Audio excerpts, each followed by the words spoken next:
Ini semua teman-teman hanya karena kasus kekufuran saja, malas beribadah, tidak mau jadi orang baik. Hanya itu sederhananya. Lalu kenapa teman-teman? Apapun waswas syaitan yang mengatakan orang beriman itu susah, itu bohong semuanya. Demi Allah orang beriman itu bahagia, tenang. Bisa mendapatkan semua dunia. Allah janjikan. Tidak mungkin salah. Kita melihat orang-orang yang tinggal di Timur Tengah, Allah berikan kekayaan. Banyak orang di Indonesia juga, orang di Asia Tenggara yang memang beriman sama Allah banyak. Saya berjalan dengan orang-orang yang pergi umroh, pergi haji, banyak orang mampu. Banyak orang mampu dan mereka hidup bahagia, bisa. Ya. Jadi bukan berarti kalau kita lagi sulit kemudian kita menganggap oh ini berarti saya disiksa sama Allah atau memang hukuman, tidak. Antum harus berubah, kata Allah SWT, innallaha la yughayyiru ma biqaumin hatta yughayyiru ma bi anfusihim. Allah tidak akan mengubah nasib satu kaum sampai mereka mengubah nasibnya. Maksud daripada ayat ini adalah, kata sebagian ulama, kalau seseorang muslim dia memohon, merengek, mengadu sama Tuhannya dan meminta apapun sampai dia minta menjadi seorang raja dunia, akan dikabulkan oleh Allah.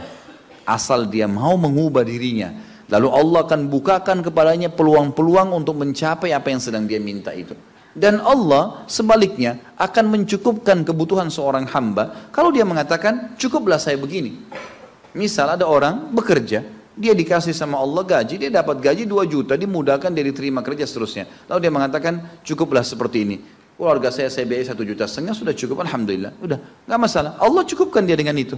Tapi kalau ada orang tamak dengan rahmat Allah, enggak, saya mau begini, saya mau begitu, saya mau berusaha, lalu merengek minta kepada Allah, Allah akan kasih, tapi prosesnya ada. Karena kita di dunia ada proses. Makanya Umar bin Abdul Aziz rahimahullah mengatakan, sungguh saya ini memiliki pribadi yang tumuh. Tumuh itu orang yang selalu antusias mendapatkan yang terbaik. Beliau waktu jadi masyarakat biasa, beliau minta kepada Allah agar menjadi gubernur Madinah. Dan beliau mengatakan terus saya menggencot doa itu setiap malam sampai Allah kabulkan saya jadi gubernur Madinah. Gitu kan? Kemudian setelah itu saya memiliki antusias yang lebih besar untuk menjadi khalifah. Dan terus saya berdoa sampai Allah nobatkan jadi khalifah. Padahal Umar bin Abdul Aziz tidak bisa jadi khalifah pada saat itu kalau sesuai dengan jalur keturunan. Semestinya ada orang lain. Dia memang keturunan Bani Umayyah, tapi bukan dia semestinya pada saat itu menggantikan khalifah. Tapi subhanallah sebelum meninggal khalifah sebelumnya menulis surat bahwasanya yang datang setelah saya adalah Umar bin Abdul Aziz, padahal bukan dia. Makanya setelah Umar bin Abdul Aziz meninggal kembali kepada keturunan raja yang pertama. Tapi Allah selipkan dia menjadi khalifah di situ. Dan dia mengatakan saya mendapatkan semua apa yang saya inginkan dengan tumuh saya, dengan antusias saya yang besar, dan saya mohon kepada Tuhan saya sampai Allah kasih. Jadi Allah kasih teman-teman sekalian. Tapi bagaimana kedekatan antum kepada Allah subhanahu wa ta'ala? Bagaimana kita merengeknya dengan Allah? Bagaimana kita memohonnya dengan Allah? Tidak ada yang mustahil. Coba terus minta sampai Allah kasih. Karena setiap seseorang hamba mengucapkan Rabbana atau Allahumma, atau kita mengatakan dalam maksudnya ya Allah, wahai Tuhanku. Begitu kita mulai memohon, itu sudah ada garis startnya ucapan kita. Ada garis finishnya. Tinggal antum sabar sampai garis finish enggak? Banyak orang berdoa baru pertengahan sudah berhenti dengan alasan Allah belum kasih. Allah mau lihat ini orang benar nggak, serius nggak? Sama rasionalnya gini, kalau kita kuliah, begitu kita sudah daftar kuliah, sudah ada kan prediksi kita 4 tahun tamat S1 kan? Oh iya semester 1, semester 2, semester 3, sampai semester 8 misalnya. Ini yang saya tahu pada saat kami S1 di Madinah begitu ya. 1 tahun 2 semester, 1, 2. Tahun kedua 2, 3 dan 4. Sampai semester 8 selesai S1. Baik, kita begitu daftar, pertama sudah tahu. Saya akan kuliah 4 tahun nih. Kalau saya lulus, selama 4 tahun saya akan lulus menjadi S1. Kita sudah tahu kan. Kalau ada orang baru tingkat 2 sudah berhenti kuliah, dia sendiri berhenti. Itu sama rasionalnya orang kalau berdoa tuh. Kalau merengek sama Allah. Sabar sampai titik klimaksnya, kita akan dapat ijazahnya, kita akan dapat apa yang kita inginkan, gitu kan? Tapi kalau orang terburu-buru, tergesa-gesa, dia tidak dapat. Jadi selalu tamak terhadap rahmat Allah, dan itu bagian daripada ibadah. Allah SWT menyuruh kita tamak dengan rahmatnya, ya. Kita disuruh berdoa dengan khaufan wa tama'a.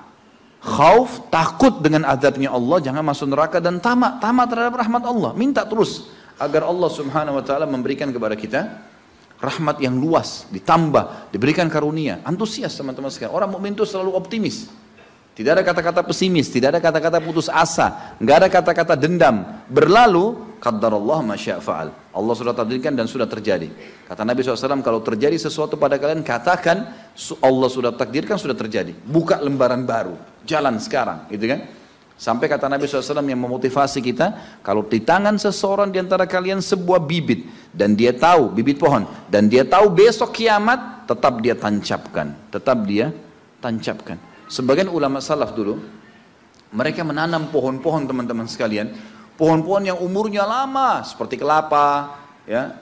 Tapi di sana mungkin mereka menanam pada saat itu kurma. Kurma lama tumbuhnya, gitu kan? Mereka tanam. Sampai pada saat itu ada beberapa sahabat menanam pohon-pohon kurma yang masih kecil. Mereka di umur pada saat itu sampai alis mereka sudah putih dan turun menutupi matanya, saking tuahnya, 80-90 tahun. Ditanya oleh murid-muridnya, kenapa anda masih menanam seperti ini, di umur seperti ini, gitu kan? Kata dia, Allah akan memberikan saya pahala di setiap gerak-gerik saya, termasuk ini. Bagaimana dia antusiasnya? Artinya ada hadis Nabi yang mengatakan tidak ada seseorang yang menanamkan sebuah pohon kemudian ada burung yang hinggap di situ, atau manusia ya yang hinggap bernaung, atau mungkin hewan-hewan, ulat atau apa saja yang memakan daunnya atau buahnya, kecuali jadi pahala buat dia. Jadi selalu ada motivasi untuk menjadi orang yang terbaik, ya. Makanya juga dalam masalah surga begitu. Kata Nabi SAW, kalau kalian minta surga Firdaus, surga yang tertinggi. Jangan bilang amal saya nggak cukup, enggak. Tamak dengan rahmat Allah, minta yang terbaik teman-teman sekalian. Kita tidak akan berubah kecuali Allah tidak akan berubah kecuali kita berubah dulu. Kita yang mengubah menjadi lebih baik. Ya, ini poin yang harus digarisbawahi. Ini sebuah kaidah hidup, ya. Sehingga kita harus selalu optimis, dan begitulah keadaan orang-orang beriman. Allahu a'lam.